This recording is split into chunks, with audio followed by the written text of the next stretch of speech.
பூமியிலிருந்து சுமார் 2400 கோடி கிலோமீட்டர் தொலைவில், அதுவும் -250°C அப்படின்னு சொல்லக்கூடிய கடுமையான குளிர்ல நாம பூமியிலிருந்து ஒரு பொருளை அனுப்பியிருக்கோம். அந்த பொருள் வினாடிக்கு 17 கிலோமீட்டர் வேகத்துல அந்த விண்வெளியில பறந்துட்டு இருக்கு. அது என்னன்னா 1977ஆம் ஆண்டு நாசாவால அனுப்பப்பட்ட அந்த விண்கலம். அந்த விண்கலத்தோட பேரு தான் வாயேஜர் 1. இவ்வளவு நாள் மனுஷங்க உருவாக்குன எந்த ஒரு பொருளும் இவ்வளவு தூரம் போனதே இல்லை. அதுவும் குறிப்பா இந்த விண்கலம் மட்டும்தான் இவ்வளவு தூரம் டிராவல் பண்ணியிருக்கு. இப்போ அந்த விண்கலம் நம்மளோட சூரிய குடும்பத்தை விட்டு நட்சத்திரங்களுக்கெல்லாம் அப்பாற்பட்டு இன்டர்ஸ்டெல்லார் ஸ்பேஸ் அப்படின்னு சொல்லக்கூடிய அந்த ஒரு இடத்தை தாண்டி இன்னும் டிராவல் ஆகி போயிட்டு இருக்கு. இதுல ஒரு முக்கியமான விஷயம் என்னன்னா, நம்மளுடைய விஞ்ஞானிகள் இதுல ஒரு பொருளை வச்சு அனுப்பியிருக்காங்க. அந்த பொருள் தான் இன்னைக்கும் பல விஞ்ஞானிகளை ஆச்சரியத்தையும் சில பயத்தையும் கிரியேட் பண்ணியிருக்கு. அது என்னன்னா 12 இன்ச் சைஸ் இருக்கக்கூடிய தங்கம் மற்றும் தாமிரத்தால செய்யப்பட்ட ஒரு மாபெரும் ரெக்கார்ட் பிளேட் அப்படின்னு சொல்றாங்க, த கோல்டன் ரெக்கார்டர். இந்த ரெக்கார்டருக்குள்ள அப்படி என்ன இருக்கு அப்படின்னு கேட்டா, பூமியோட சில சத்தங்கள், அதுக்கப்புறம் பூமியோட பல ரகசியங்கள், அதுக்கப்புறம் எல்லாத்துக்கும் மேல எல்லாரையும் ஆச்சரியப்படுத்தக்கூடிய ஒரு மாபெரும் விஷயம். அதாவது நம்மளோட பூமி இந்த பிரபஞ்சத்துல எங்க இருக்கு அப்படிங்கிறதுக்கான பர்ஃபெக்ட் மேப்பை இந்த ரெக்கார்டர்ல சேர்த்து அனுப்பியிருக்காங்க. இப்படி நம்மளோட அட்ரஸை ரூட் மேப் போட்டு பர்ஃபெக்டா கொடுத்துருக்கோமே, ஏலியன்ஸ் ஒருவேளை நம்மளோட இடத்துக்கு வர்றதுக்கான வாய்ப்புகள் இருக்கா? அப்படி வர்றதுனால நமக்கு ஏதாச்சும் பிரச்சனை வருமா? அப்படிங்கிற எல்லா விஷயத்தையும் இந்த வீடியோல டீட்டெயிலா பார்க்கலாம்.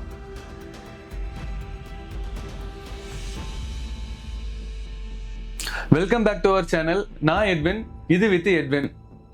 இன்னைக்கு நம்ம உலகத்துல ஏலியன்ஸ் இருக்கா இல்லையா அப்படிங்கிறது ஒரு மிகப்பெரிய டிபேட் தான். அப்படி இருந்துச்சுன்னா அவங்க கூட நாம எப்படி கம்யூனிகேட் பண்றது அப்படிங்கிறத யோசிச்சு நம்மளோட விஞ்ஞானிகள் என்ன பண்ணியிருக்காங்க அப்படின்னா, இந்த விண்கலத்துல அந்த ஒரு ரெக்கார்ட் பிளேட்டை வச்சு அனுப்பியிருக்காங்க. இது நமக்கு ஏதாச்சும் பிரச்சனையை கொண்டு வருமா? இதனால என்ன யூஸ் இருக்கு? இந்த தட்டுக்குள்ள என்னென்ன விஷயங்கள் இருக்கு அப்படிங்கிற எல்லா விஷயத்தையும் இந்த வீடியோல டீட்டெயிலா பார்க்கலாம். 1970ஸ்ல நாசா வாயேஜர் 1 மற்றும் வாயேஜர் 2 விண்கலன்களை விண்வெளிக்கு அனுப்ப திட்டமிடுறாங்க. அப்போ உலக புகழ்பெற்ற வானியலாளரான கார்ல் சேகன் அப்படின்னு சொல்லக்கூடிய ஒருத்தர் வந்துட்டு ஒரு ஐடியா கொடுக்குறாரு. அவர் என்ன சொல்றாருன்னா, இந்த விண்கலம் எப்படியும் பல 100 கோடி வருஷம் விண்வெளியில சுத்த போகுது. அப்படி அழியாம சுத்தும் போது ஒருவேளை ரொம்ப அறிவாற்றல் கொண்ட ஏதாச்சும் ஏலியன்ஸ், அதாவது எக்ஸ்டர்னல் இன்டெலிஜென்ஸ் இருக்கிற ஏதாவது ஒரு ஆள் இதை கண்டுபிடிச்சாங்க அப்படின்னா, அவங்களுக்கு நம்மளோட அடையாளத்தை காட்டுற மாதிரி ஒரு மெசேஜ் வச்சு அனுப்புவோம் அப்படின்னு சொன்னாரு. அப்படி உருவாக்கப்பட்டது தான் இந்த கோல்டன் ரெக்கார்டர். இந்த கோல்டன் ரெக்கார்டருக்குள்ள என்னென்ன விஷயங்கள் அமைஞ்சிருக்கு அப்படின்னு நாம டீட்டெயிலா பார்க்கலாம். அதுலயும் குறிப்பா இதுல 3 விஷயங்கள் இருக்கு. அதுல 1 சத்தங்கள். அதாவது இந்த பூமியில என்ன மாதிரியான சத்தங்கள் எல்லாம் இருக்கும் அப்படின்றத ஏலியன்ஸ் தெரிஞ்சுக்கணும் அப்படின்றதுக்காக பல வகையான சத்தங்களை ரெக்கார்ட் பண்ணி அமைச்சிருக்காங்க. அதுலயும் குறிப்பா சொல்லணும்னா, இந்த எரிமலை வெடிப்புகளோட சத்தம், காத்தோட சத்தம், அப்புறம் இதய துடிப்போட சத்தம், இந்த மாதிரியான பல விதமான சத்தங்களை எல்லாமே அந்த தங்கத்தட்டுல ரெக்கார்ட் பண்ணியிருக்காங்க. 2வதா மொழிகள்.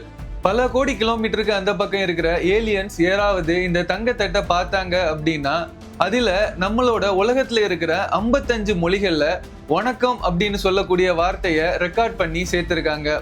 அதுல இந்தியால இருந்து ஹிந்தி, கன்னடம், உருது அப்படிங்கிற பல மொழிகள் சேர்க்கப்பட்டிருக்கு. அன்பார்ச்சுனேட்லி நம்மளோட தமிழ் வந்துட்டு அந்த ரெக்கார்ட்ல வந்துட்டு சேர்க்கப்படல. 3வதா புகைப்படங்கள்.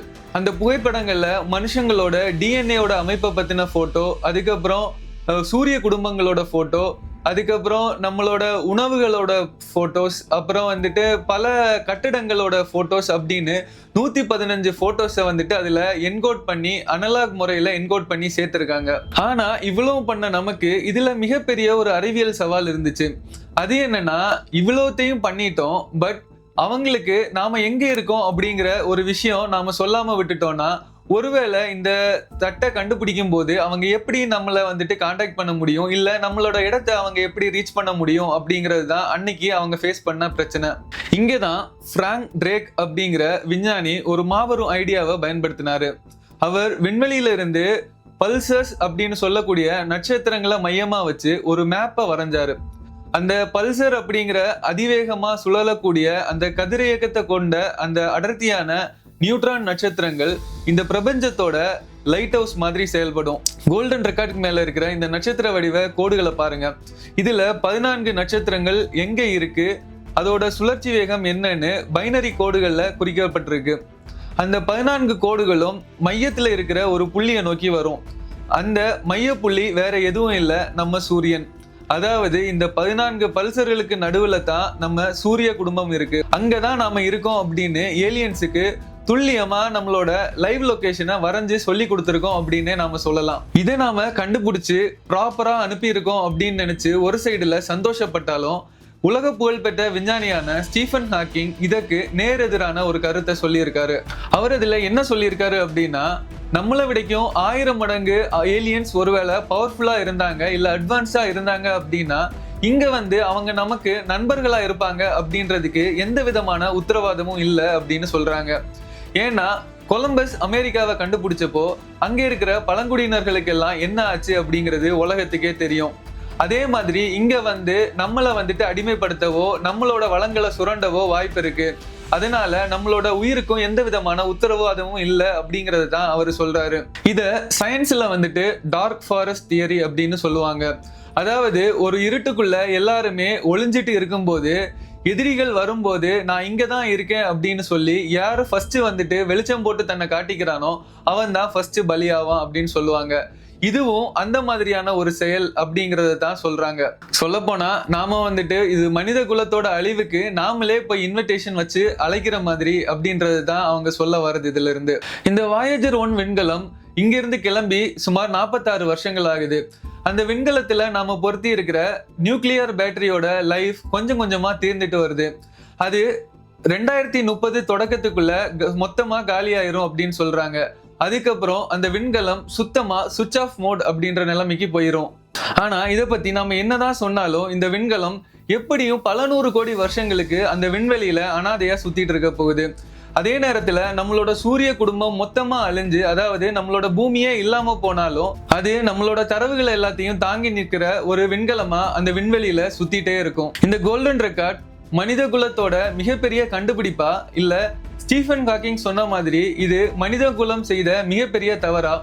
ஒருவேளை ஏலியன்ஸ் இதை கண்டுபிடிச்சா அவங்க இதை வச்சு என்ன பண்ணுவாங்க அப்படின்னு நீங்க நினைக்கிறீங்க அப்படின்றத இந்த கமெண்ட்ஸ்ல சொல்லுங்க.